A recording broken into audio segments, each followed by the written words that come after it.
मला वाटतं कुठल्या पक्षाचा मोर्चा नाही, जसं त्यांनी सांगितलं होतं कुठलाही झेंडा नाही, मराठी हा अजेंडा. त्या मराठी अजेंड्यानंतर एखादी घटना घडली ती सुद्धा त्यांच्या समोरच्या माणसाच्या अरेरावीमुळे घडली, न पेक्षा घडली नसती.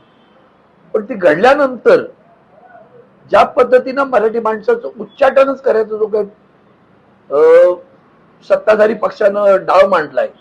कारण काल खासदार निशिकांत दुबेंचं वाक्य तुम्ही ऐकलं असेल, रात्री 3-3:30 वाजता कार्यकर्त्याला घरी जाऊन अटक करता, इथं आणीबाणी जाईना कसली. संविधानाची हत्या दिन साजरा केला बरं का. भारतीय जनता पार्टी रोज संविधानाची हत्या करते, रोज. मी अतिशय जबाबदारी रोज हत्या करते.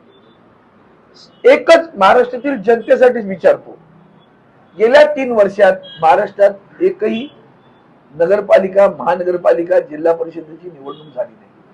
ही संविधानाचा सन्मान की संविधानाची हत्या की संविधानाचा अवमान, एवढं एकच जरी लक्षात घेतलं तर कळेल. लोकशाहीच्या मुळावर येणारी लोक आहेत ती.